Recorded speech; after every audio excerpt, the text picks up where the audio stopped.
how did you actually find the breath? The breath found me, honestly. My philosophy around breathwork is that it's opening us up once again to be conduits for life, love, and spirit to flow through us. I mean, I think collectively that we have such a profound fear of emotions. So people just fight it tooth and nail. And, the truth of the matter is, if we could open and allow that energy to move through us, it might be intense, but it's pretty easy.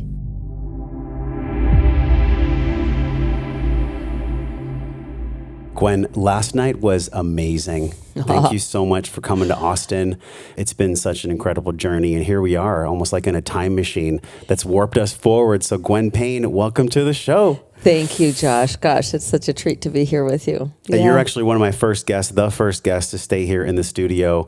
What is it like being in Austin now? You said 1980 you were in Austin. 1983, I think. 1983, yeah. So like almost 40-ish years later, you're here. What does it feel like to come back on that timeline and feel the energy of Austin now compared to in the 80s?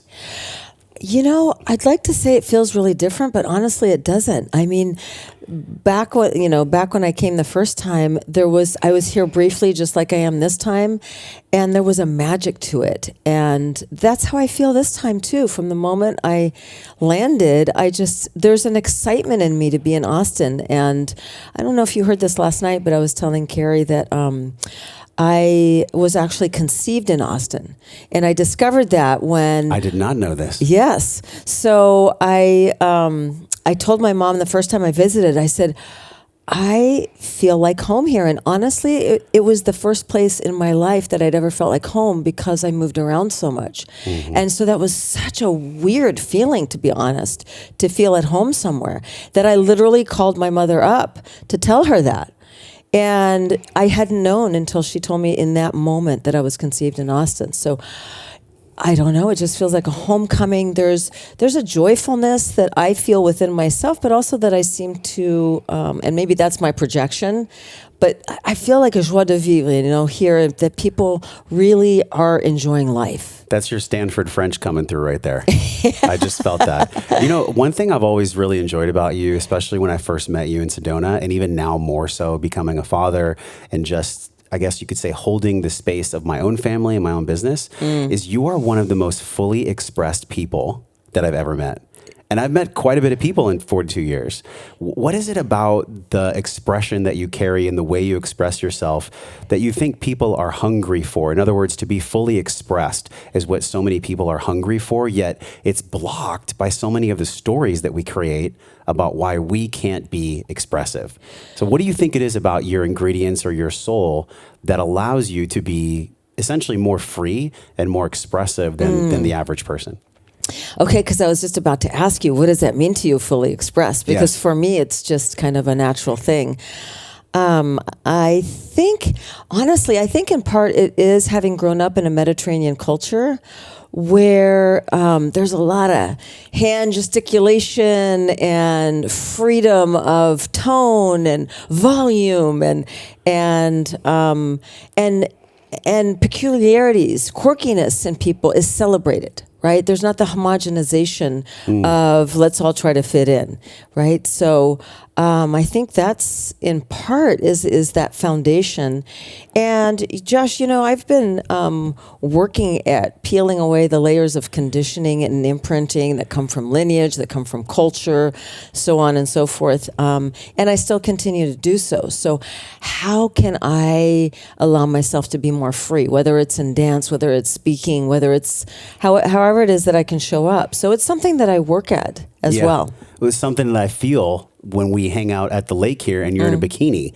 and it's a very sacred thing, in Native American culture to be an elder. And I really do. It's rare. I think maybe you're the third person in almost 500 interviews where I can honestly say, from spending time with you, from being a student of yours, and just from learning from you, you truly have the virtues and you have an embodiment of being an elder, which is really rare. I think people throw that word around because it sounds cool, or maybe because of the kind of commodity of spiritualization that's going on. But there is something unique about you where you have your foot in this world of youthfulness and expression, and also there's a gravitas to you.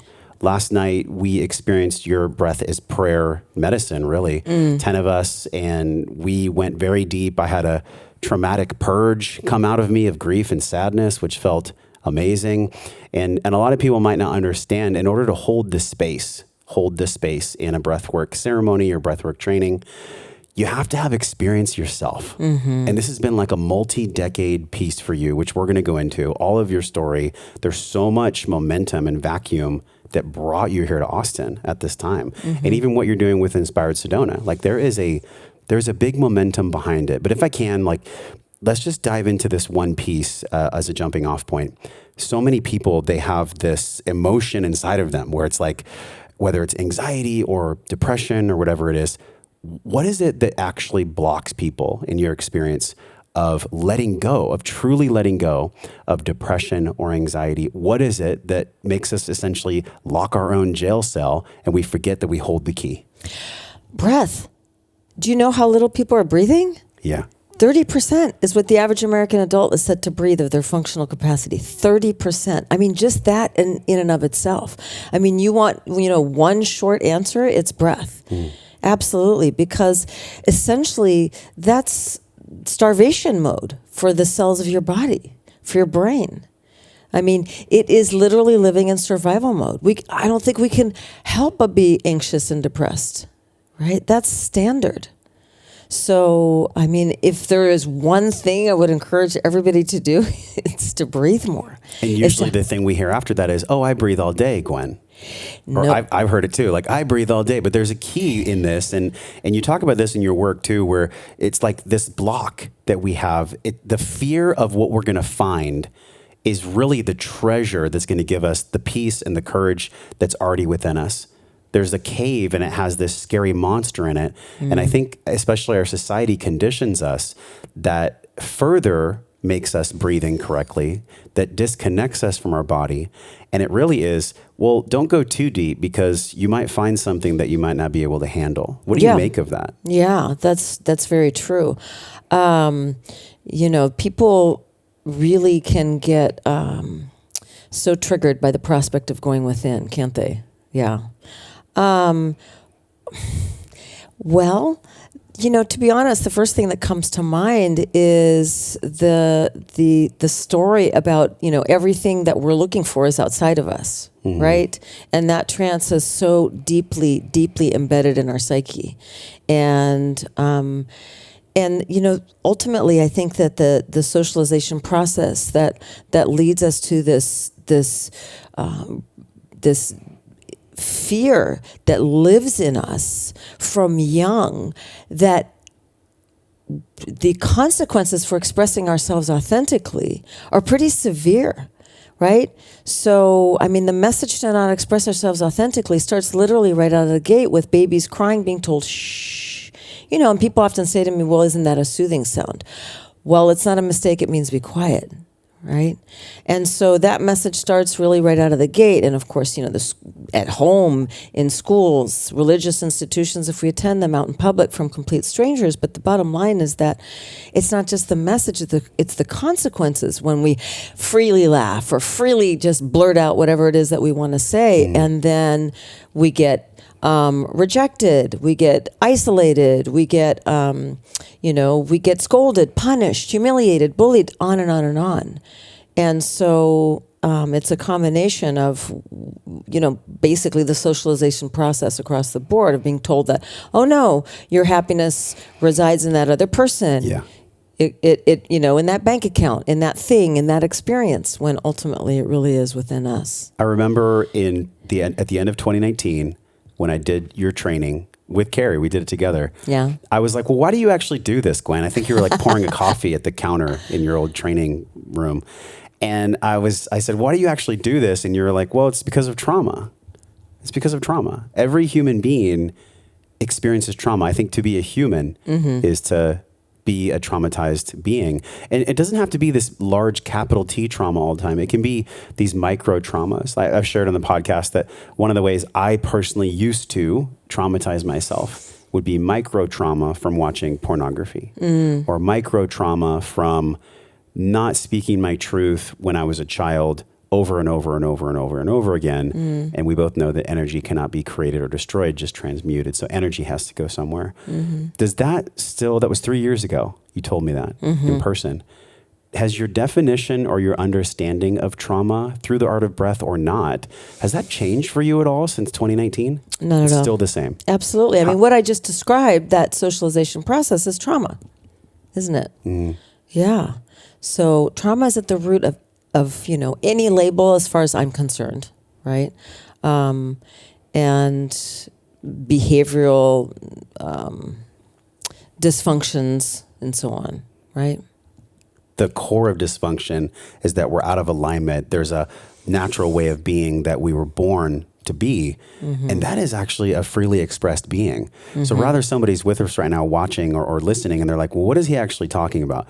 You don't need esoteric language to understand that when you feel free, there's no words that you can use to describe it. You either feel free or you don't. And I think as a product of this society, we are essentially in some kind of a matrix, either self-created or something more cosmic. I don't know. Maybe y'all can let us know.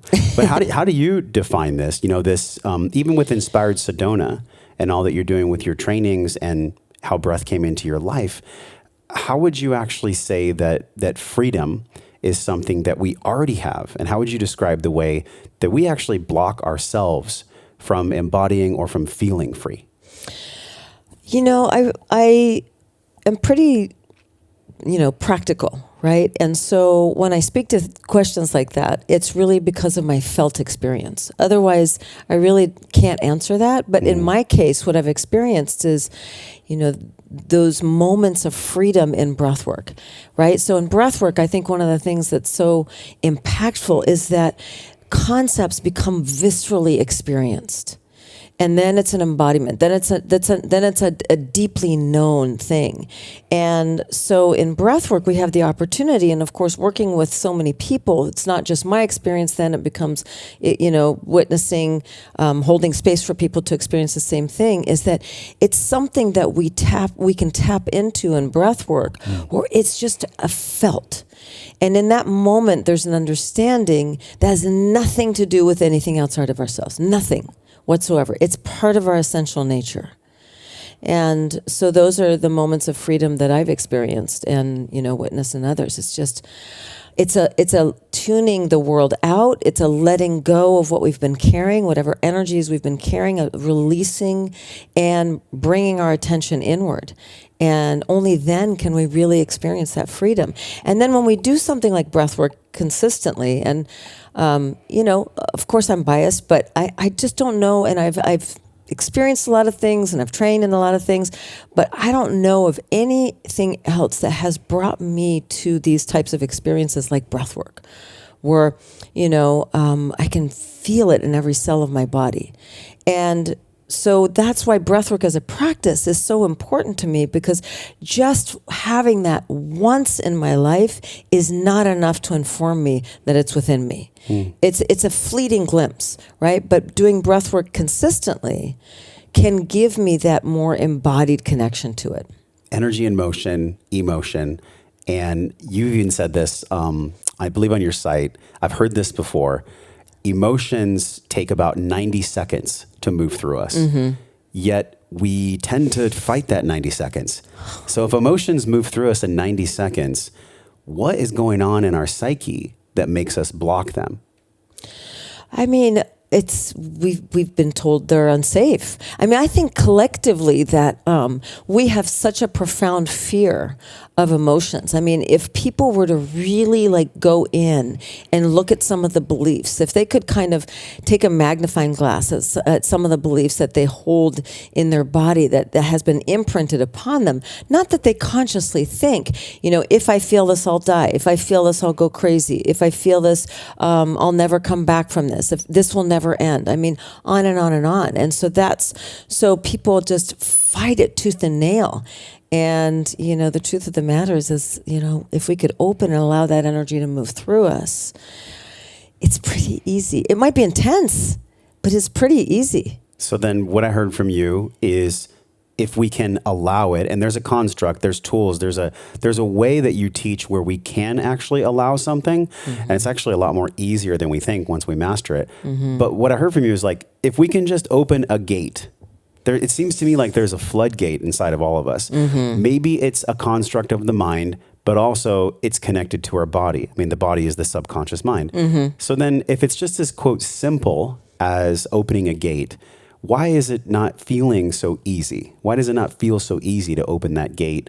And how do we open that gate? Well, I don't think it's easy because it's actually not just, programming in our own lifetime. It's our parents' programming. It's our grandparents' programming, right? So it's in our DNA. That's a lot of deep imprinting. Yeah. Yeah. And then it's consistently reinforced in our lifetime, right? So how do we open the gate? Well, Josh, I think that everything just takes work. That's not daunting to me. I'm all about it, right? But consistent practice, consistent stepping into, getting support. This is a very individualistic culture, and especially, in the U.S., it's like pull yourself up by your own bootstraps type of thing. But I'm a huge fan of support, right? The support aspect is interesting because I think many of us that might be here with this podcast, or definitely you and I, or people that are considering themselves to be in a spiritual community or in a personal development community, look at how many millions of people have followed Tony Robbins or some of the biggest names out there. But that's all intellectual healing. And I feel like there's a big difference when you're talking about support beyond the intellectualization of our healing versus the somatic experience of our healing, the emotional experience of our healing. How would you define healing when it comes to intellect versus somatic? Limited. Yeah, I don't know how much healing can really occur, honestly, in just in the mental capacity. I think understanding. Let me kind of take a step back. Actually, I think it is important to address all aspects, right? But as you were saying, the subconscious is so much greater than the conscious mind, right? So, that's about as much healing as we can bring. If we, have a narrative and we're able to shift that narrative, right? That's powerful, but the somatic to me is where it's at. That's certainly where my interest lies, and that is where I would say most of my healing has occurred, is in to do with the body. I've done so many quote breathwork journeys. I've facilitated them. I went to Thailand for 30 days. I trained with Niraj. I work with Mark Divine, and I told everybody last night before we did the breath work, Gwen was the only teacher that really made me feel like I could actually teach others. And it's very different. This is like intellect versus somatic experience. I think so many people were just like hungry for the information and knowledge, but the real wisdom comes through the somatic, the emotional, the spiritual experience of actually doing it, of actually making mistakes, learning, going through all this stuff. Do you find that when you teach people, and even with how many breathwork ceremonies do you think you've led now, if you had to guess? What's the number on that? Gosh, definitely in the thousands at this point. It's multiple thousands, yes. Yeah. And these are not like just situations where somebody comes and ticks a box. There's a full 60, 90 minute ego stripping, physical purge, anything you guys could imagine. Do you find that your experience of how people are thirsting for information and thirsting for knowledge is really their soul wanting them to embody wisdom, to feel better in themselves? How does that play out for you as a teacher, as a facilitator, when students come to you and they're like, I want this, but really what they need is totally something else? I think that there is some benefit to giving the information. Like, for example, one of the things that I do in my private sessions in breathwork, right, which may or may not be something that a lot of other breathworkers do, is I give a lot of information because I think it is important to bring the mind along in that particular scenario. Yeah. Right?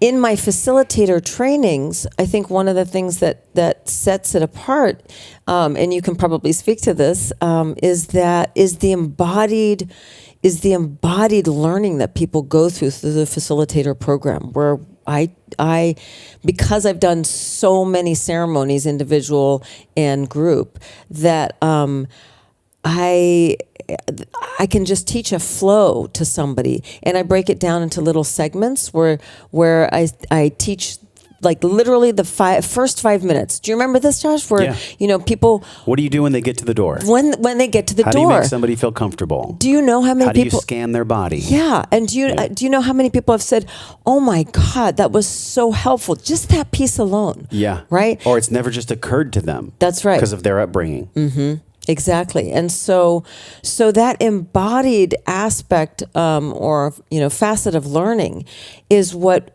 creates the confidence for people to come out of my facilitator training to where, what you said is something I've heard a lot, is that I'm ready to go. And I did 3.5 years of training, my breathwork facilitator training. I learned with 3 different teachers and loved each and every one of them. But I saw a lot of people go through programs where at the end of a year, they still weren't ready to facilitate. They just didn't have the confidence. But people leave after 6 days feeling confident to practice. I'm not saying they're ready to facilitate, right? But confident to practice. And I didn't invent this. I learned that from Chris and Janet Atwood's program, The Passion Test, right? Facilitator training, which I did. And that's how they taught it. And I left that training. That was the best training I ever did in my life. Best one ever, where they just had us break down into these little segments. That's how you teach people. It's brilliant. Yeah. Mm-hmm. And it's easier for us to digest. So if I'm getting little snippets of information rather than like somebody throwing a book at me and being like, read this book. Right. It's so easy. I mean, why do you think that Amazon even exists? People don't realize this. Amazon started as a book website. And the original Jeff Bezos vision of Amazon was that it was just going to be a book site. And really? People doubted him. They're like, nobody's going to buy books online. What are you talking about? And then it went from books to like other things. And now Amazon is like the megalith. It's like nothing could ever touch Amazon. I don't know if it could ever be defeated, honestly. But I love what you just said. There is a certain way to teach, and there's also a really significant way to learn, to take in information. Mm-hmm. When it comes to the art of the breath, everybody knows that we breathe all day long.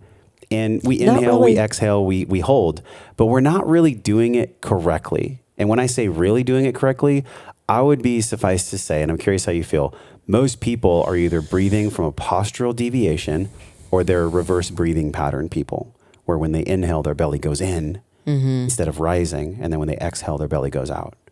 Have you found that because of the stressful times that we're in, that there's been a bigger call for breath work? Well, that's an interesting question, but I just have to beg to differ for just a moment in that people don't breathe all day long. That's the problem, is they're holding their breath a good percentage of the day, right?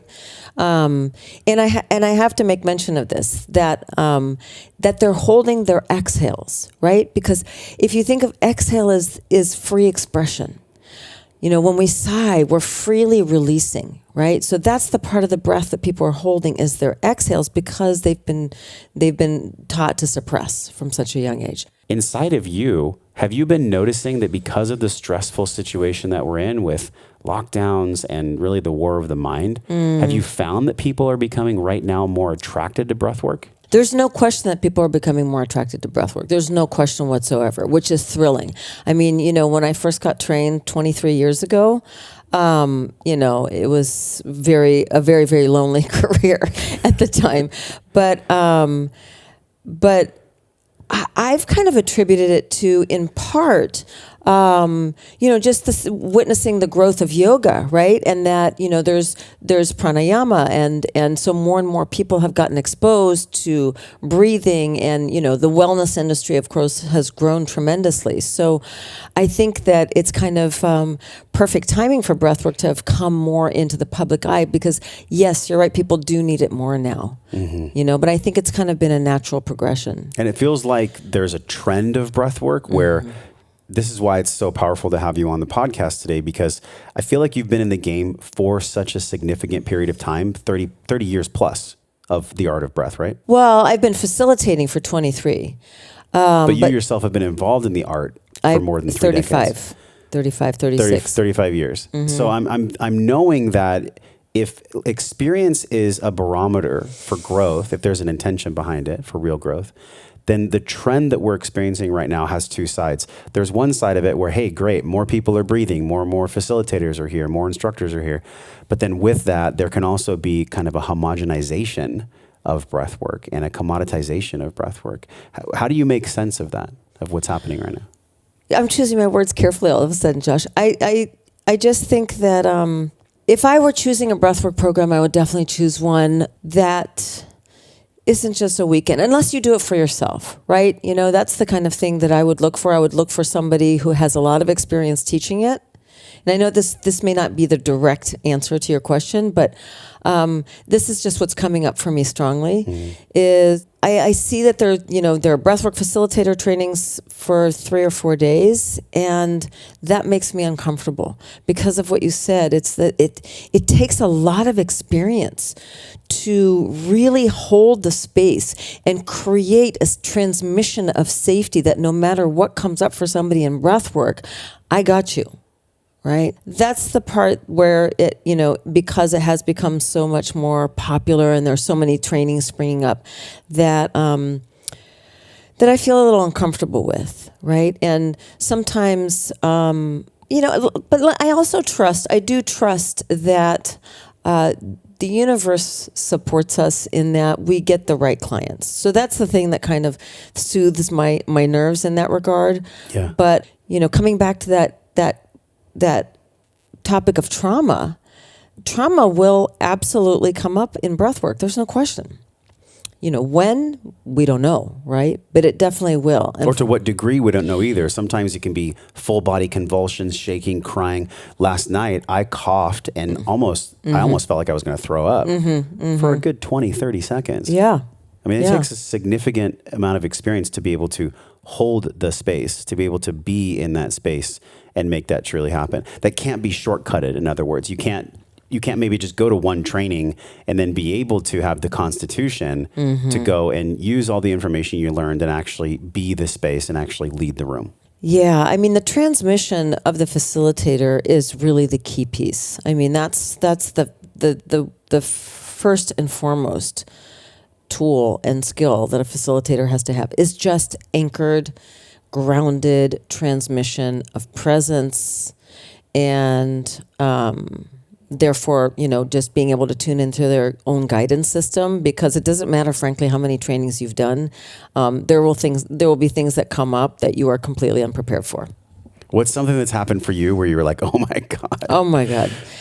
Well, it was pretty intense. And this was a number of years into, being a facilitator, where I had a client who choked, and choked to the point where he started to turn blue in the face. And I really thought I might have to call 911. And this was a big guy too. And so I got him up to seated. And eventually, he first went like scarlet, and then he, kind of like a little bit what happened for you, but 10 times that, right? And so I got him sitting up, and that took some effort. And I really had to tune into my felt sense and determine whether or not I was going to need to call 911, because that was definitely up for me. And finally, eventually, he regained composure to the point where we were able to lie him back down. But he had gone to the light. That's what he told me afterwards. What do you mean by that, gone to the light? That's what he said. He said, I went to the light, meaning that was, kind of a near-death experience, right? And he actually had a death wish. He had a death wish. That was to the point where he did not want to come back. So then, not only had we both gone through that, then he, and when I say near-death experience, it was kind of a little distant, but it was going in that direction. So his death wish after that was that he wanted to go back to the light. He saw the faintest glimmers of that light, and he wanted to go there. He would not get up off the mat. He did not want to come out of that space. So, he literally stayed on that mat for probably another hour and a half, and It was, and I felt very uncomfortable with that, to be honest. Oh my God. Well, because he was like, I'm not coming back. I'm not coming back. No, I'm not doing it. I'm like, people that don't know anything about breath work, they're probably like leaning in right now going, what do you mean someone almost died? Isn't it just breathing? Maybe what I'm feeling from you is that there was an egoic death. There was a stripping down of all the borders and the barriers and all the fucking stories that I tell myself, that we all tell ourselves, as to why we can't be free. Sure. That's absolutely possible. And, nobody has ever died in breathwork. I'm serious. Disclaimer, Nobody's ever died. And I suspect, and of course, I don't know this, but I do suspect that what was also happening for him is that he was reliving something from his past. Like I feel like either as an infant or as a young child, that there was some kind of choking experience that was literally coming out of his body. It's not uncommon in breathwork for people to, have experiences where, like somebody said, oh my God, I smelled chlorine, and they had almost drowned in a pool, right? And so, the trauma from that is coming out of their body. So, I think that there was this kind of imprint around death for him that was in his body that was coming up. I want to unpack this really slowly because earlier we talked about if emotions run through us in 90 seconds, and that's truly all the permission that we need to give them to actually go from A to B or be a conduit. Can I just interrupt you there? I'm so sorry. Sure. So when we say that at the same time, it's kind of like thinking of that's one wave. Mm-hmm. But if we're in a state of grief, for example, there could be multiple waves. Many waves may follow suit. But there will always be just that moment of pause in between, right? And I just kind of wanted to give that imagery to people because also let's not expect just one wave and we're done. And we're done. Yeah. So it's not like we're saying in 90 seconds you can heal yourself with a magnet or something. Yeah. I've seen this emotion code guy. No offense, I'm not here to judge people, but anybody that tells you they can heal your entire life's trauma in 90 seconds by passing a magnet over your head, I'm like, no, thank you. I'm not interested. But let's go back to that. So slowly let's unpack this. If one wave of our emotion is 90 seconds, and let's say that there could be so many waves of those 90 that, you might need a break at times. But there is 90 seconds of emotion. There is something so potent beyond any psychedelic I've ever taken or any float tank I've ever sat in or any nonviolent communication workshop or any kind of ego stripping workshop. And it's something that I practiced when I was at the Vision Quest this year and the Vision Quest before. It was 4 days fasting with just water and nature. And I was doing my circular breathing. And a lot of people get used to breathing like it's holotropic and they have to be violent with their breath and they have to have like full body convulsions. It's simply not the case because going back to my point, if it takes one wave of emotion 90 seconds to move through us, in your experience, what is the best way for us to use the breath to assist that motion, to assist that energy to leave the system, to be freed?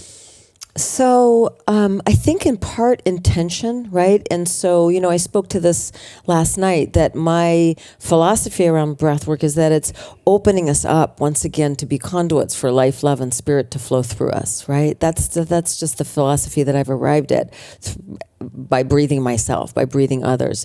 And so if we can have the intention to open to the energy of emotion, right? So if you look at babies, when they experience emotion, they never hunch over, right? They're open. It doesn't matter what emotion it is. It could be joy. It could be fear. It could be, grief, whatever it is. You're so right. Nova goes like this. Bah! Open. He'll throw his head back really quick. That's exactly right. Their arms go out, their legs go out. I've never thought about that before. Absolutely. So I always, think of myself and then also encourage clients in the moment, let's just say they're feeling something, you keep opening to this, keep allowing that emotion to flow through you. Yeah. And that's why having that open mouth is so helpful because there's so much control in the jaw, right? So thinking of opening and allowing and staying connected to the breath. So let's just say we're crying as we're breathing. We're in a breathwork ceremony. So we're crying. So we can kind of let that energy move through us, but then immediately come back to that open mouth and that concept of opening up to the emotion. And another thing I like to offer up to people as an image or a thought is surrender that over to the breath. So the idea that we don't have to carry this alone. The breath is supporting us in helping that energy to move through us. I'm cautious about saying releasing too quickly because that can be another way of kind of wanting to just get rid of the emotion, right? So now I've kind of shifted more towards acknowledging emotion as it arises. And if it's ready to release, allowing it to release. But it's also just this concept of like, can you let the breath support you in experiencing this as opposed to getting rid of it and also feeling like that you have to hold it on, feel it on your own, right? That there is something greater that's here for you, that is helping you to be completely present to this emotion in the moment. I'm sure there's somebody that's never done breath or ever been in ceremony of any kind. They just heard you and they're like, what? What is Gwen talking about? But I found this to be true, that people that have a lot of experience like yourself, you've gone from like so many different paradigms around the way you teach, where it has to be this complicated or it has to be this way.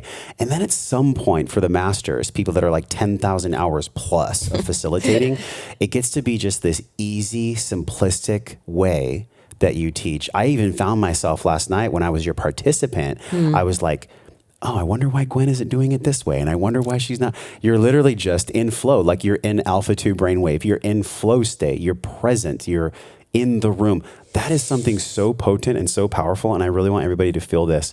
We cannot become a master until we fully accept that we're a student. We have to be a student first. And I think because of social media and so many things, people want to like bypass, they want to shortcut being a student. And because I have this marketing tool or because I have this outward appearance on social media, I'm the master or I'm the expert. It's just absolutely not the case. What is it about your experience that you believe has allowed you to be more simple in the way that you teach? I'm totally the student. I mean, I'm in a class, every month of the year. So in part, there's just this understanding that I can never fully know everything. And so because of that, every breathwork session that I do, every group, every individual session that I do, afterwards there is literally an organic scan of what happened in the session and what could have been different. And it's definitely not me beating myself up. It's just like a spontaneous analyzing of it.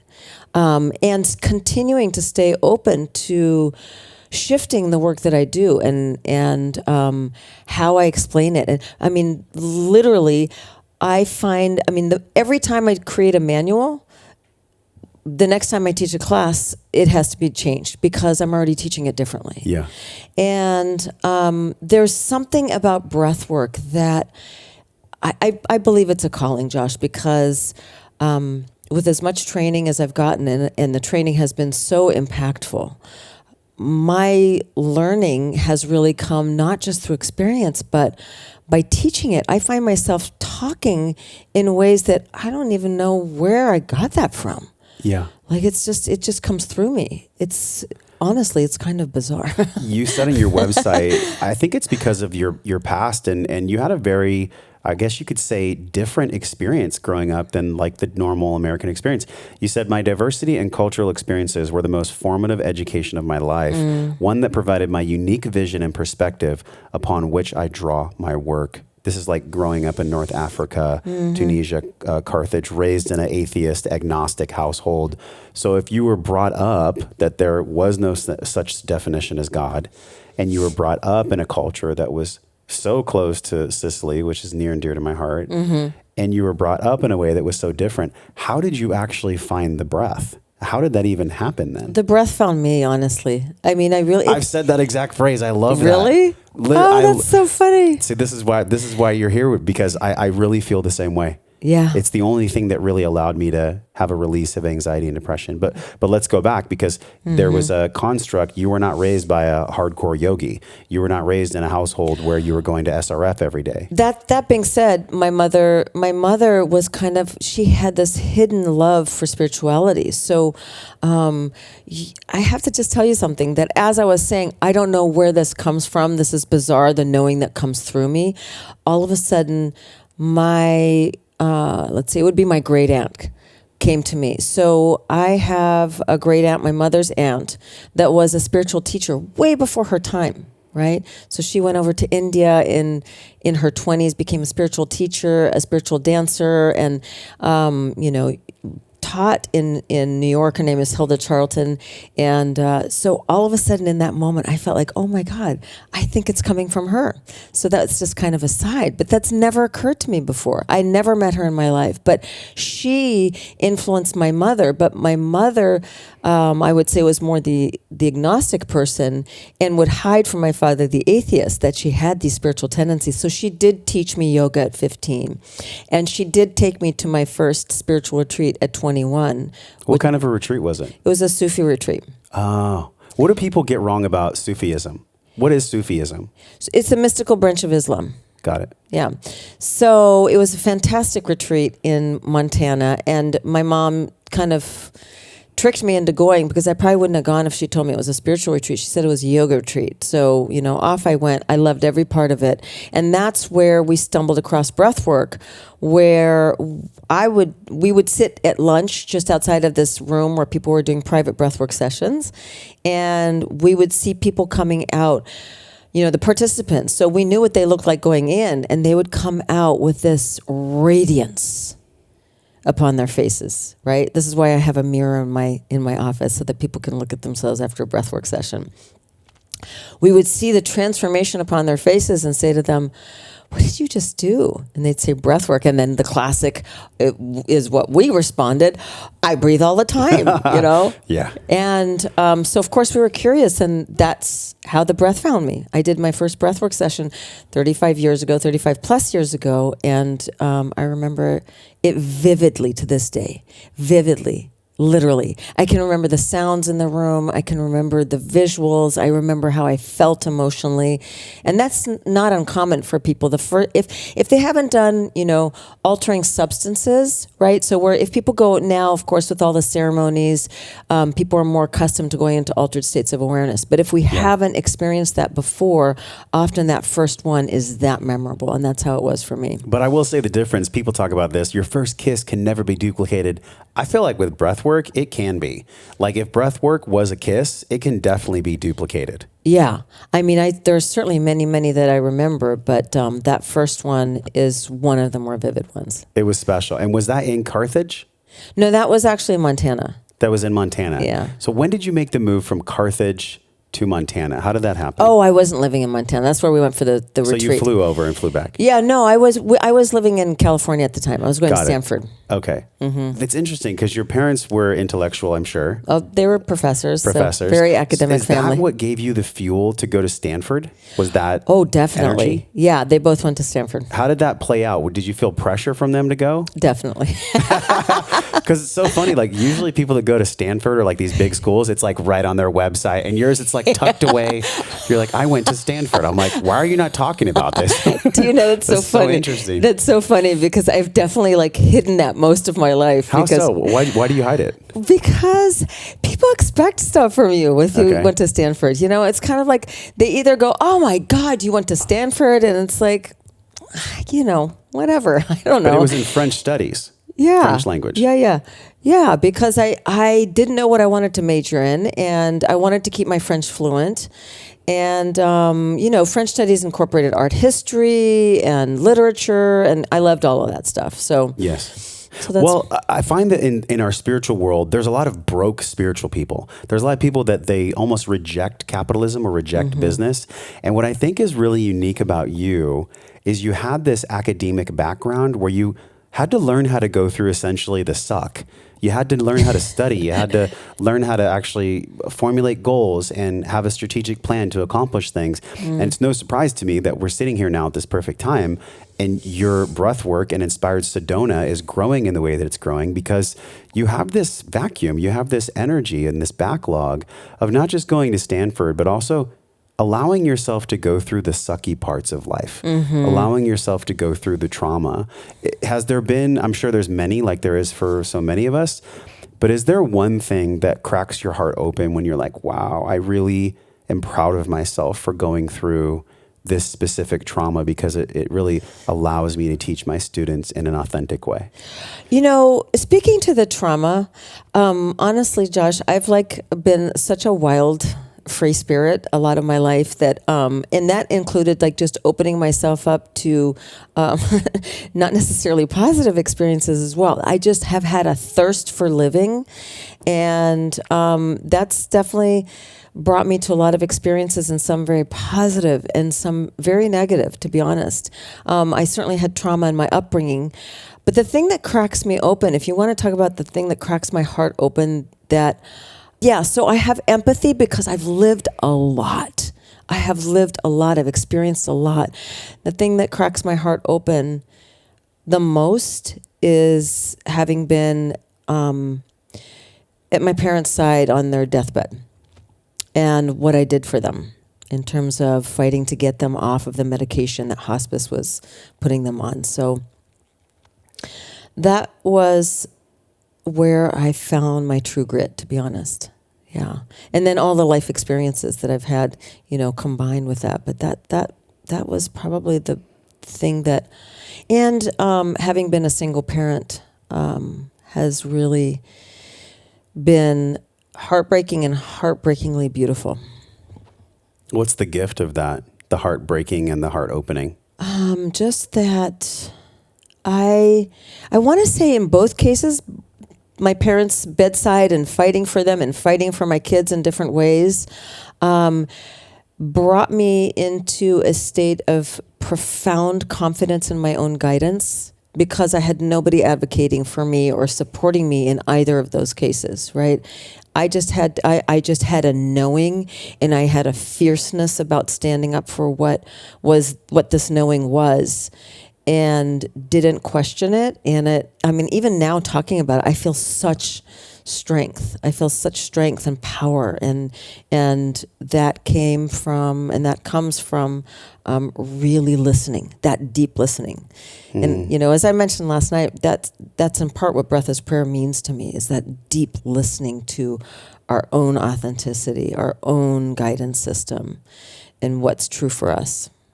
There's a lot of people that go through challenges or massive trauma, the death of a loved one or being a single parent, and they might still, you draw upon that and you say you feel strength.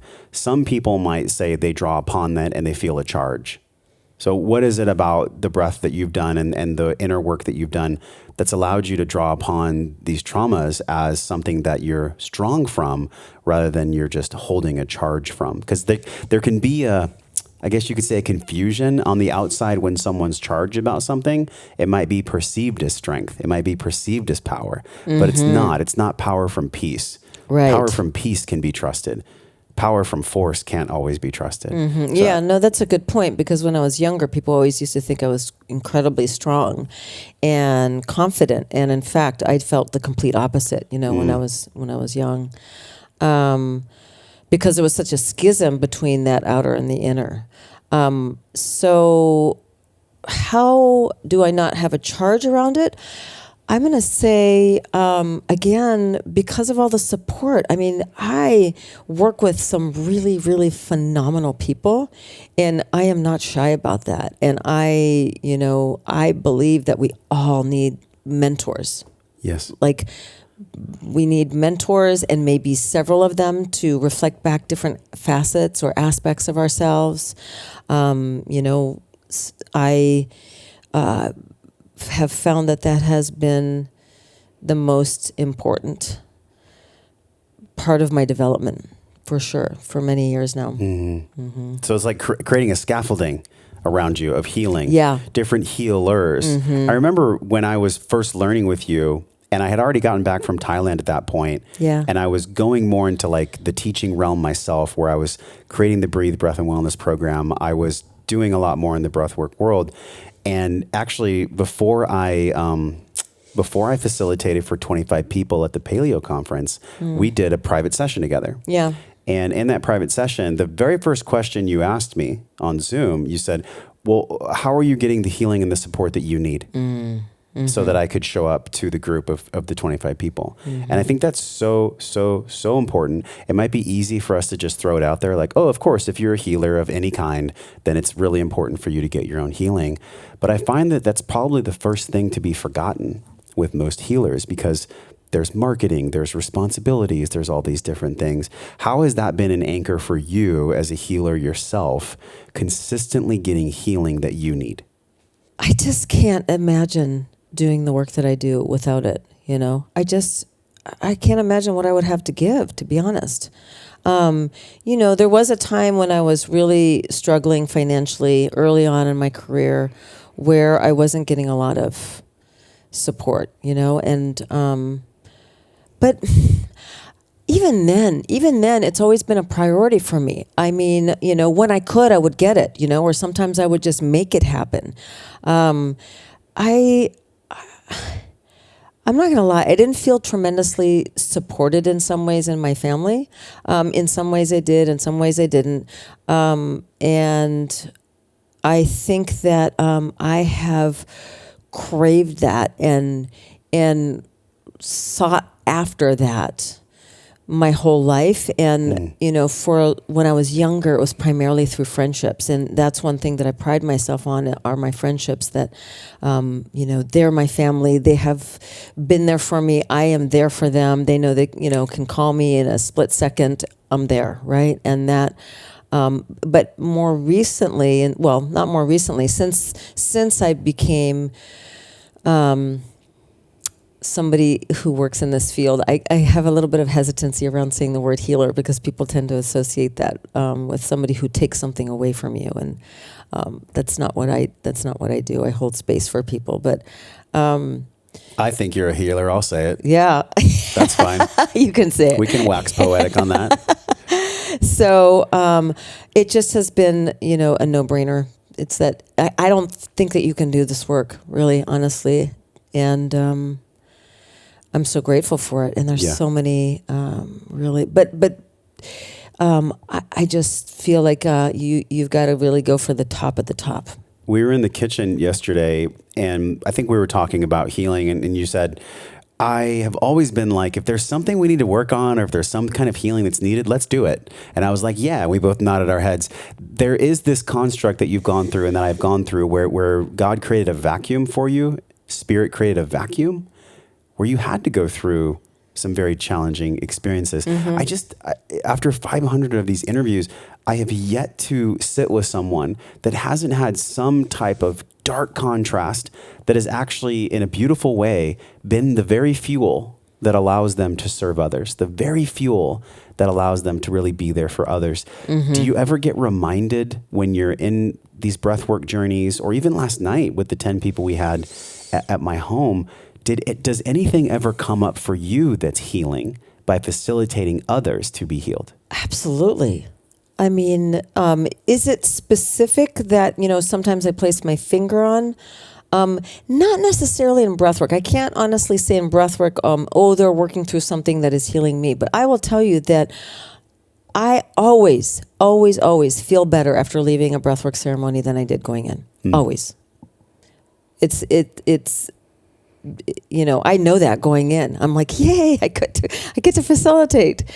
When it comes to family constellation, which we haven't really talked about, but that's another modality, or systemic constellation, that's another modality that I work with. That I can see a specific place in me that is getting healing, right? So there it's more of a cognitive realization, whereas the other is more of a visceral, embodied experience. Well, let's definitely, in a few moments, let's go into the family constellation, the systemic constellation. We had Mark Wolin on the podcast a couple times. Awesome. And he goes very deep into his work with his book, It Didn't Start With You, and with a lot of different things. It's a great book. But I was sensing last night that it was something that I really needed, and I had been wanting it for a long time. Because I work with others, no one's breathed me. I haven't had somebody actually breathe me in quite a while, honestly, maybe 6 months or more. That's not true. We did our session together. So you were the last person that breathed me before. Yeah. And then last night, and I had this, I want to tell people exactly what this was. I had almost a vomiting response, like a purgative response, similar to what I felt in an ayahuasca ceremony. And I had to actually lift the blanket and like spit under the blanket because I felt like I was getting rid of a physical substance. Yeah. What did you see from me that you can share with people about what they might experience in a breath as prayer session? In other words, what was your experience of me and what I was releasing? Well, I think in part because I know you and I know your experience, I felt very comfortable because at the time I was working with somebody else in the room. So I was witnessing what was happening with you and feeling into it. But I felt very comfortable that you knew how to process that on your own and that you knew that you were releasing some deep stuff from your body, right? And it's not uncommon, not to say that it's common, but it's not uncommon for people to feel nauseous. Yeah. Sometimes even dizzy, to have, to have substances want to come out, to have like bile come up, to have like phlegm come up, even to have to go to the bathroom repeatedly. That can happen as well. The body is releasing, right? So it can happen on all levels, and that's really normal. For me, it felt like a deep part of grief. And I know healing's a spiral. It's like even at your age and my age, it's just going to continue to go on. Like the minute we think we're healed on something, there's probably a little bit left. There's probably like a little bit more. It doesn't have to be so daunting, right? Like just because we're healing and healing is a spiral does not mean that we have to be devastated if some type of healing comes back around that we thought we'd already healed. It doesn't have to be that way. There can just be this almost continuous surrender to the fact that the healing is going to come around. But I find that, and I'm curious how you feel, I find that when the healing part does come back around, like last night for me with the grief, what's after that is so fucking beautiful. And it's like, it's such a special thing. The freedom that comes when I can, in front of 10 other people, my good friends, when I can share how proud I am of Carrie for being such a great mom. And I mean, I'm emotional right now just because I'm still in the medicine of the breath work. Yeah. And this is no psychedelics needed. Like that's why my emotion is welling up right now. On the other side of that, there's always so much freedom, so much joy, so much courage, so much of like the juiciness of life. It's like right there. And I find that we don't choose to put ourselves in these situations on a regular basis because we simply just forget. Now, do you think that we actually forget, or do you think it's something more subconscious because maybe there's a little bit of a flinch inside of us that doesn't want to go through the crunchy part? Which one is it? I think the programming runs so deep, right, that we just, the subconscious says, let's not go there. Like the programming of fear, or? The programming of not to feel. Right? Not to feel. And for so many reasons, like the beliefs that I was talking about earlier that are just kind of programmed in. If you think about, our ancestors just having to suppress emotions to just be in survival mode, right? There was no time to grieve a lost child or this or that.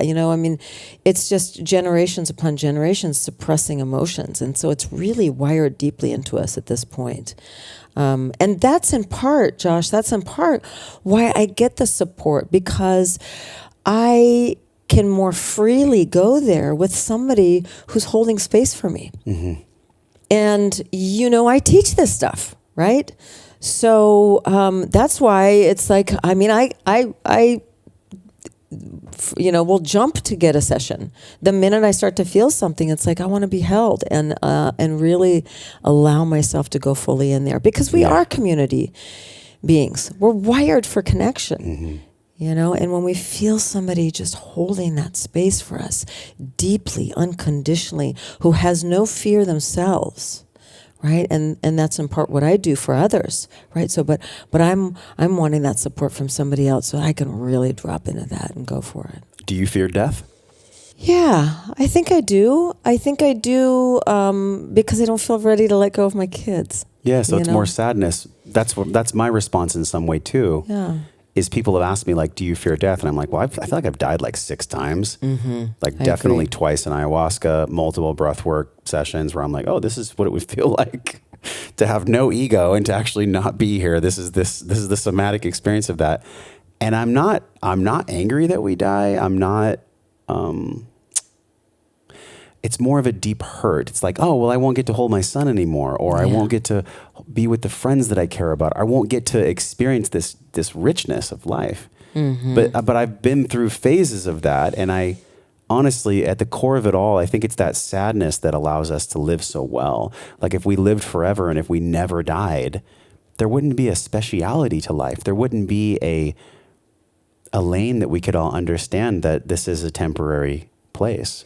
And maybe we wouldn't live as rich or as happy. Oh, I totally agree with you. And yeah, you're right. I mean, I have definitely experienced the same as you, like dying in breathwork. And in one particular breathwork where I felt the stages of leaving my body, and I did go through the initial grief, and then lifted up to feeling just this lightness and bliss and but the holding on for me in this case it's about my kids.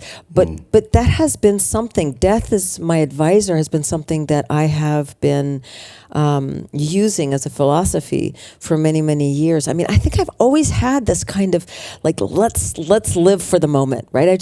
That's been very much a part of my makeup. And I don't know if it's growing up in part in a Mediterranean country, because there is very much like, enjoying the moment, quality to life there.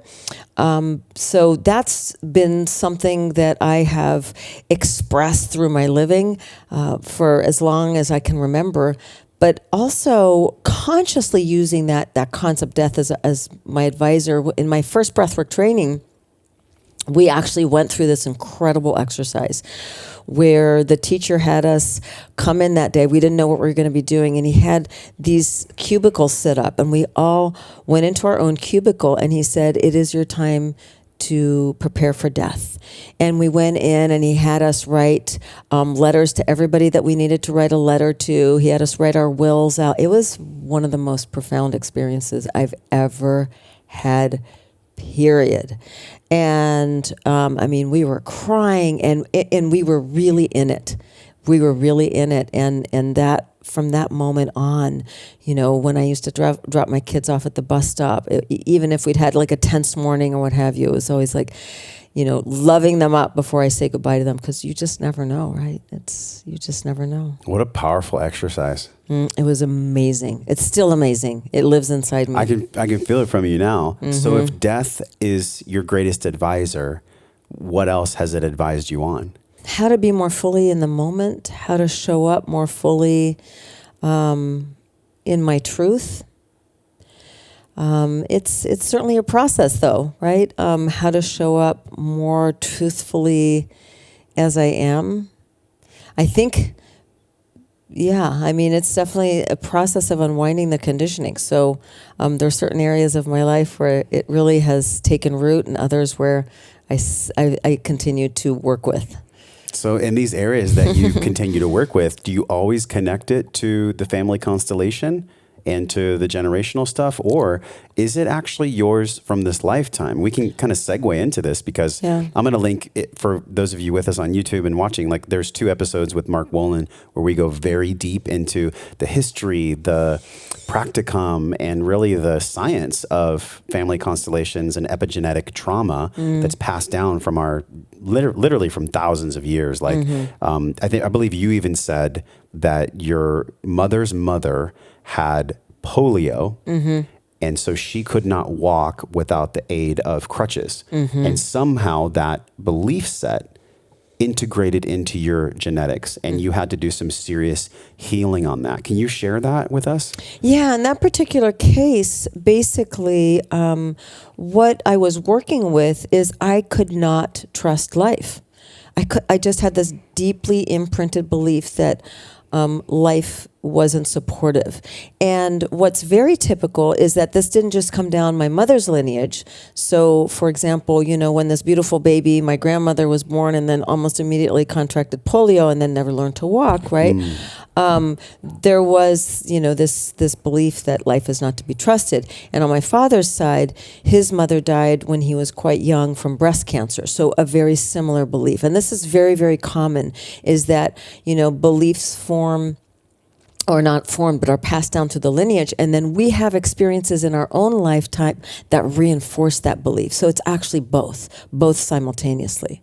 And that's something I work with a lot in my sessions with. Well, even on a biological level, people. Gwen, you were an egg inside of her. Right. Your grandmother that had polio, Yeah. on a biological level, you were already in her as an egg. I know. So how could anyone say that if you epigenetically get physical things that are inherited, how could anyone ever say that emotional epigenetics don't exist either? In other words, if 3 generations back, there's significant trauma that's not dealt with, because you're already an egg inside of your grandmother at that time, how could anyone say that the genetic encoding on you would not be affected? What do you make of that? I mean, I just think it's a no-brainer. It's a no-brainer, right? Yeah. And I'm like, why do people deny this? I mean, if physical things can be passed on, obviously, But emotional can. Yeah, science is proving that, though. The molecules of emotion are encoded in the DNA. Can you expand that? Not really, because I'm not very You're not scientifically minded. Candace Pert? Okay. That's a good book by Candace Pert, Yeah. The Molecules of Emotion. And also Biology of Belief, Bruce Lipton, Yeah. which we'll link below too. So then in your own experience, either personally and with clients, how have you seen this constellation work play out? And what is the systemic constellation versus the other way to describe it? Oh, There's a so it was systemic- originally called family constellations. Yes. And now it's called systemic because it's extended beyond the family. So, for example, businesses can use the same kind of work to look at the energy of, the soul of the business and where the energy is blocked or where it's flowing. So, and also collective, right? Look at, where, in races or just in the collective framework of society, how energy is blocked or moving. So then what does family constellations mean for people that don't know anything about that? If you were to just describe what a family constellation is. Well, it's the belief and the philosophy that we are part of a greater whole. In this case, the greater whole is the family, right? Yeah. And why it's called constellations is that we all have our rightful places in that family system. And what that means is that sometimes people are excluded, whether it's out of grief or shame. People are not honored. And in this case, honor doesn't mean, you're a great person. It's just that you belong in this family. And they're excluded because maybe they passed, like there's a stillborn child, and out of grief, the parents never talk about it. And so there can be subsequent children that don't know that they had an older sibling, and there's a level of confusion perhaps in them, not understanding why they don't feel like the firstborn, because in fact they're not the firstborn, right? Or another one might feel a pull towards death, right? Not understanding that, thinking they're just suicidal, but really it's the pull towards their sibling, right? So that can just be one example.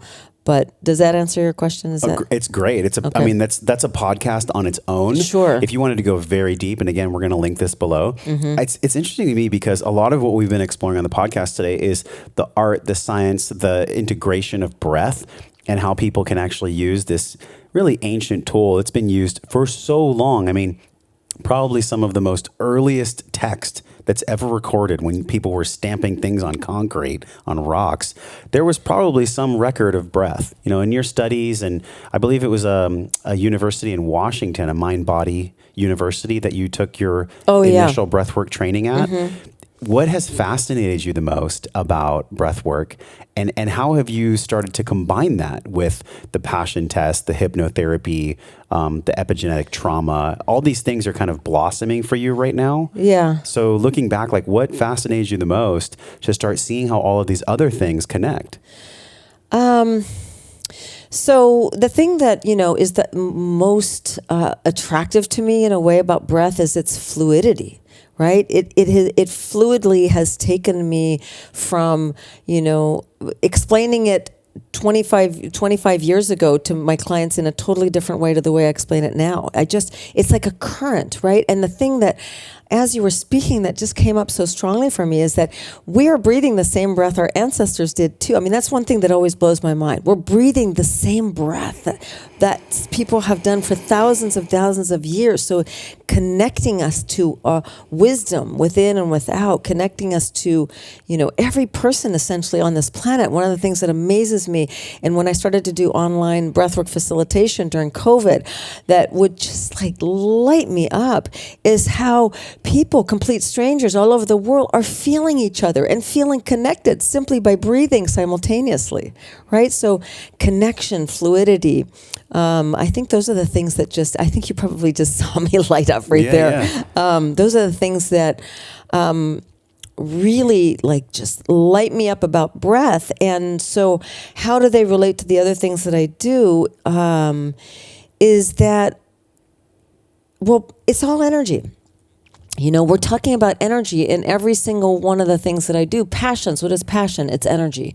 We're talking about freeing up energy in the constellation work, right? We're following the energy in the constellation work. That's how we, as a facilitator, that's what we're doing. We're tracking the energy for the client.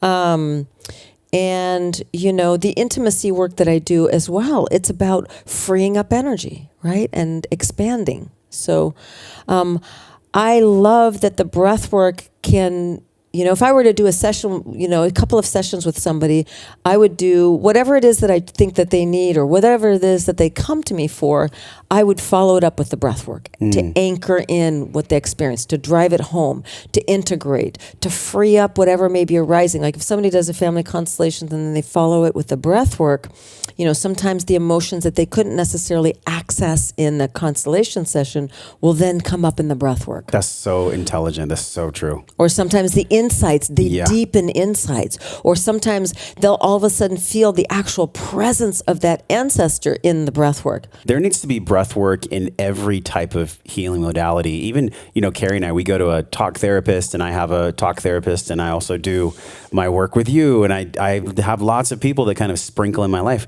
But at all of them, there really needs to be an anchor of doing some type of breath practice. Yeah. Maybe it's not the cathartic practice like we did last night, but even if it's 5 minutes or 10 minutes, just something like some kind of anchor. Yes. Yeah, I mean, I got to tell you, you're preaching to the choir here. I am such a huge fan of a daily breathwork practice. Every single client that comes my way, and I didn't mention this last night, so I'm going to mention it now. If you can do a daily or at least regular breathwork practice of anywhere from 3 to 10 minutes, I can't tell you what that can do for you, because just experiencing the movement, the flow of the breath through you, and ideally I say through the open mouth, but that's totally up to you. You can do it either way, but there's such an ability to flow a lot more energy through you with an open mouth and to release the control that's in the jaw. And so, not only are you oxygenating, you're getting all kinds of benefits in the moment, but, what I do at the end of my daily breathwork practice is that I then notice, I drop in and notice what are the shifts, because my mind doesn't necessarily slow down in three minutes. My go-to is 10 minutes, by the way. That's my sweet spot. But I always say 3 minutes because better to do 3 than none, right? Because after you do 3, you're going to kind of want to do 5 and then 7. It's like reel them in. Yeah. Start with 3. Yeah, exactly. Yeah. But then when I notice, then I ask myself, what am I feeling? And then all of a sudden I drop in. And sometimes I'll spend 10 minutes after the breathwork, because let's remember, the breathwork is really the tool that gets us there. Yes. And the there is just that presence with ourselves. And I think the there is just this feeling like, I feel it right now when I put my hand on my belly and my hand on my heart. You had us do this last night. Mm-hmm. And if everybody can just do this with us right now, there's something so wonderful about feeling your own heart, feeling your own belly, because it's been there your whole life anyways. So you may as well learn how to connect with it. And I think there's so much energy and potency there that doesn't involve any kind of war between the mind and the body. It just is what it is. We're like half beast, half spirit. It's all there anyways. And so breath allows us to connect with what's already there. You even said this last night. Breath work doesn't bring anything new. It just exposes what's already there. Absolutely. Yeah. Can you expand on what that really means? I think people get that. Well, for example, if I, breathe and emotion comes up, it wasn't the music that created that emotion. That emotion had been held in the body, and But now it helped to kind of bring it up. the music helps to bring it to And the you surface. facilitating and the uniqueness of Absolutely, the space. yeah. And or if somebody comes to a place of peace or freedom, like we were talking about before. I feel fucking amazing today. I gotta tell you, like, I don't even need to know what it was, but it was incredible. Yeah. Yeah. So thank you. Thank you. I really love that. But please tell us more, because I interrupted you because I had to share with everyone, like, yeah, it's authentic for me. I feel really good today. I haven't felt this good in quite a long time. And it's a testament to the space you held. And also, my own courage, my own history was there too. And the people that were in the room. Yeah. But there's a really special gift that you're going to give to the audience that we've already talked about. And before we get there, everybody right now, just go to joshtrent.com/Gwen. And you're going to get not only a discount if you want to do the facilitator training in November, but also you gave them a breathwork practice they can do, like a daily practice. Tell them about that daily practice. Like, what are they going to get from that daily practice? I actually gave an online breathwork ceremony that is more along the lines of what you did last night. Okay. So that's it's a recording that's just going to be up for I forget if it's 5 days or a week. So I would jump on it so if you you gotta can. jump on it. Yeah, you got to jump on it. Yes. It's a recorded online ceremony, and it's one of my very favorites. So Your basically, music is amazing, by the way. I love You music. guys, Gwen's playlist, I'm like, I don't know where you get these songs, but it's incredible. I am shopping for music every day. Okay. I listen to music every day, and am constantly finding music for my playlist, whether it's breathwork or teaching yoga or ecstatic dance. It's my thing. It's my jam. So good. Oh my Okay, God. so go right now, joshtrent.com/Gwen. And if you're interested in being a facilitator, being a Breath is Prayer facilitator, there's something very special we're going to talk about at the very end of the show. But before I let you go, I have obviously more questions. There's probably like 50 questions on here that I could ask. But the big one for me that I've been feeling ever since you arrived to Austin is, what is the meaning of all this? What is the meaning of you being a breathwork facilitator, being a life coach, taking people through this inspirational process, living in Sedona? Like, if you had to encapsulate a meaning in your own life and a meaning for others that are called to be a facilitator, what exactly is that? Why would someone want to become a breath worker, facilitate for others? Why do you think that even exists for you? And why would that exist for someone else? I mean, the word that came to mind, it's so funny, it's freedom. This is why I do the work that I do, my personal work, right? It's freedom. That's why I never understand when somebody's like, I don't want to go there. I'm like, what? Why wouldn't you want to go there? I don't get it. Because it hurts a little bit. I'm going to run. I'm going to jump off that cliff into the deep end, because that's my freedom, right? And so the freedom to be who we truly are. I mean, I think if there's one overarching purpose that we might all have, it's to be the most authentic versions of ourselves, because there's nobody else here like us, right? And so to be bound by the conditioning and the imprinting and to not fully be able to express what's totally unique to us is such a fucking shame, don't you think? Yeah. And so I do the work that I do to support other people, and by supporting other people and becoming more free, it supports me as well. So it's a give and take. And freedom. That's what it is. I love the way you express that so much. There are people, I just went on a fairly big podcast, and I've been on shows like this before, so let's not even use that podcast. I've been on podcasts before where the person interviewing me was a healer of some kind, and I could tell that when I really felt into them, they were healed, but they were also teaching from their wound, but their wisdom that they were teaching was a little bit clouded by the unintegration of their wound.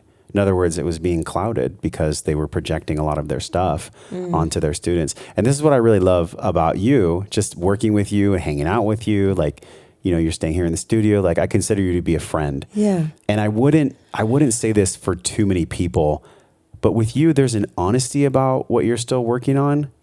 And there's also an honesty about what you know you can help others work through. And I think that's very different. There's something more trustable when a leader or a teacher or a facilitator can be honest about what they themselves are still working through, because then it takes the pressure out of the room. It takes the pressure off of everyone's shoulders when we can all just say, oh, even though I'm a teacher and even though I have almost 40 years of breathwork experience, I still have my stuff too. Oh my God.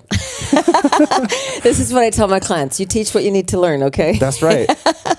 So then what is something without judgment that you are still working through personally that actually, by being honest about it, allows you to serve people in a deeper way? Well, let's see. The biggest thing that I continue to work on is speaking my truth in intimate partnership. And this is one of the latest constellations that I received working with somebody, is seeing that from a generational perspective. Because, you know, I mean, I've been working on it my whole life, as long as I've been working on myself. It's just this kind of frontier that, I mean, don't get me wrong, I've made a lot of inroads. And you know, I mean, you see me, I'm pretty straightforward and I'm pretty transparent. And so it's kind of this one place where I can't seem to show up as fully. One of the things that people like about working with me, or they don't, frankly, is that I'm direct, you know, and I think of myself as being kind of fiercely compassionate, but I feel like that's really important, is to, you know, be direct as well. That's interesting. Fiercely compassionate. Yeah. I never thought of those two things together. You know, I didn't either until people kept calling me fierce. And then at first I was kind of... No, really? that feels like you. Yeah. Yeah. And then, but at the same time, the depth of compassion that I have is, and it feels kind of fierce. Like I will be compassionate for you in a way that you can't. It's like this fierceness, right? But so that's the piece where it's still being as completely authentic as I can possibly be in my intimate partnership. That's the part that I'm working on the most right now. Like holding back your truth when your soul, your heart wants to express something. And so then haven't you found that in those moments, there's a shortness of breath, right? So even someone as skilled as you are in the art of breath, you're still learning how to breathe in those moments. That's right. That are connected to who knows what in our family chain. Oh, I saw one example of it in the constellation. I mean, just the total, I mean, this is very recent.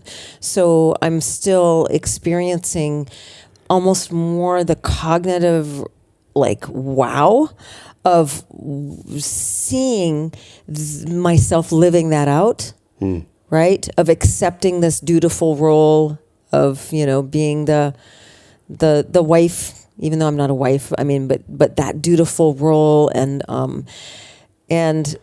that was such a wow to witness that in the constellation. And one of the things that's really cool about constellation work, I just have to say, is the visual, because when we see things, we take it in even deeper than verbally, right?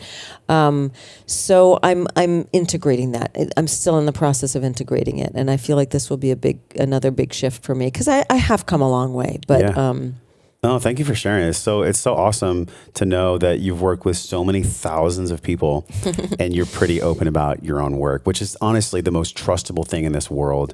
This is why I tend to not resonate too much with Deepak Chopra or with people that are in that kind of marketing spiritual world. Because, and it's no diss on him. And look, everybody's got great medicine. It's just the timing of when you receive it. So I'm not here to say that person's wrong. I'm not talking smack about Chopra. I mean, he's been fundamental for so many people's lives. But I just feel like once people attain 20, 30, 40 years of their practice, of whatever their chosen endeavor is, there can be a shadow side. There can be a shadow side where, well, I'm the guru, I'm the master, and I don't actually really need to share anything that I'm working through myself, because I'm here to teach y'all, and I'm sitting on the mountain. Do you find this to be true at times? Of myself. Not of yourself. Well, hopefully not. I mean, I don't get that. I don't get that read from you. But have you seen that? I mean, you live in Sedona, which is a spiritual cauldron. You come here to Austin, which is also kind of a spiritual boiling pot. But in all your work and history, like, have you seen this play out where people get to a certain stage and they become the guru that never self-reflects, that never shares? Well, let me tell you, I just don't have the time of day for that. It's just not interesting to me. Yeah. Yeah. I like raw and real. Sorry. So. Yeah, no apology needed. Well, I've so enjoyed having you here in Austin, Gwen, and spending time. And this podcast, we've explored so many nooks and crannies of like, not just family constellation, healing our past, but also like what's going on with us in the art of breath. How do people get involved in this if they're feeling the pull? Because there's a big difference, in my opinion, between being pushed to something rather than being pulled to something. So if somebody's feeling pulled to not just learn breath work for themselves, but maybe they're a coach or a therapist that wants to use breath as a synergy for what they're already doing. Obviously, y'all can go to joshtrent.com/Gwen. That's where everything's going to be listed.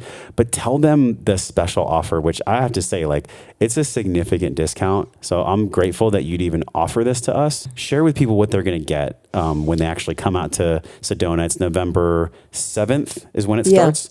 November 7th through the 12th in Sedona, Arizona. It's the Breath as Prayer Facilitator training. Breath as Prayer. Yes. So the facilitator training, it's 6 days immersive. And as Josh and I described before, what I take you through and teach you is an embodied flow of first a one-on-one session and then a group session. So by the time you leave, you've been actually facilitating others in the group so that you are totally confident to move forward practicing. And then after that, it's followed by 3 months of mentorship calls, where as you practice, you bring your questions, you bring your challenges, you bring, your experiences to the table, and I get to mentor you. Because let me tell you something, that's something I wish I had had. I was just, after my breathwork trainings, always just out there floundering, because trust me, you're always going to get surprised. You're always going to get surprised. And no curriculum can teach to everything that can come up in a breathwork session. So that's what's in store. And I think one of the things that I pride myself on is in this facilitator training is that it's intimate. So I do not take more than 10 people. And as a result of the numbers, I get to personally coach each and every person during our time together. So, there are different ways that we all hide, myself included, in terms of stepping into being a facilitator. And for some people, it might be their voice. They've conditioned their voice to be soft and breathy. And, so I'll coach somebody on how to change their voice. For somebody else, it might be their posture. For somebody else, it might be the words that they speak. So everybody gets their own individualized coaching, and it's just, I think, one of the talents I have in terms of teaching people. I never thought I would ever be a teacher. My dad always said that you should be a teacher one day. You should be a teacher, right? Because of course they were professors. So, but I never thought I would be doing this. But it's such a joy for me. It's such a joy. You're in your dharma. I feel that from you. Like, this is why you're here. Yeah. Otherwise, you wouldn't be doing it in the way you do it. And I wouldn't want to have you on the podcast. So it's been such a joy, really, like such a joy to experience you. It's so different when you're getting trained by somebody who's just effortlessly living in their dharma and doing their thing in this world. Like, it's fucking infectious. It's really cool. So from my heart to yours, thank you. Thank you. And thank you for this discount too. It's $1,000. I know. It's $1,000 discount, but it's the first 3 people. But it's the first 3 people that sign up. So you have to jump on this. Yeah. Yes, that's right. The first 3 people. I just have to tell you, Josh, when I decided to do that, you know why I did that? Why? Because of you. Because I just think the world of you and of what you do. I think you just make such an impact on people's lives. And I just really, that's really why I did it, is for you. Thank you. Yeah. All right. Well, make sure that you take advantage of this if you feel the pull. $1,000 is like a significant amount of money. So thank you for that. Absolutely. And especially if you've been searching for a real training. There's a lot of these like online only trainings, and I don't actually feel that they're doing breathwork a service by saying, oh, you can get certified 100% online. I think that's bullshit. It's not a judgment. It's just my own experience and my awareness. Like, I think people are being taken advantage of there. So this is a safe space. This is a great space. Being in Sedona, Arizona in October is incredible, or November is incredible. What a great time to be there. It's like not as hot. It's like beautiful. It's not snowing, hopefully, at that time. Typically, no. Fingers crossed. Typically, no. But what a great place to do it. Yeah. So anyways, joshtrent.com/Gwen. All the information is there. Gwen, this is the final question. Okay. I'm ready. Until your next podcast that we do. I'm sure we'll do one next year, because there's going to be all kinds of stuff that comes up for me in my facilitation and in my experience of breathing. This question of being well, the wellness that we all either have or we don't. How would you define, with your experience of being a mom, as a teacher, someone that grew up in a different country and had that experience, how do you define living life well? If you had to define wellness, how would you define wellness? What does that even mean to you? Well, the first word that kept coming up as you were talking about is ease. And how can we create ease? And so the words that follow are simplify.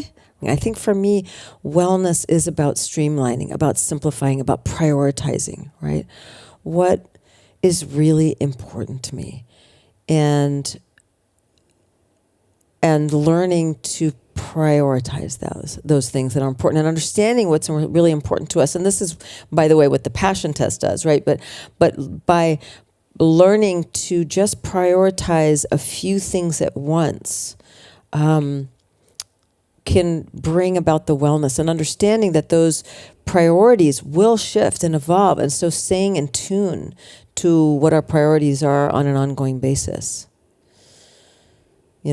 because that will really tap us into our inner guidance. And if we can listen to our inner guidance, which is easier said than done, then that is going to bring us that inherent wellness, that ability.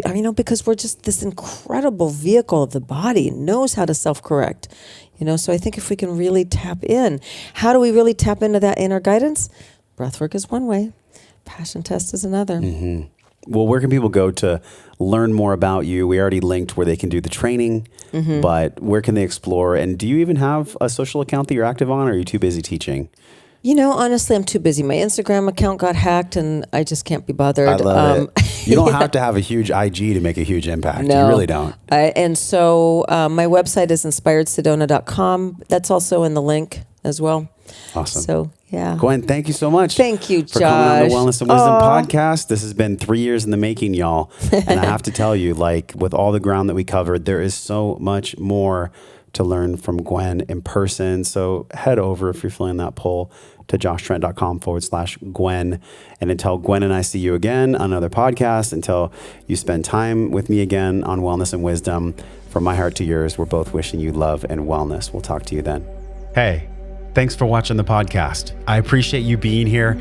If you haven't done so already, click the subscribe button and the little notification bell so you never miss any of this free weekly content delivered from my heart with care right to yours. If you love this video, you'll love any of the videos on this page. Just click the one you want to watch next.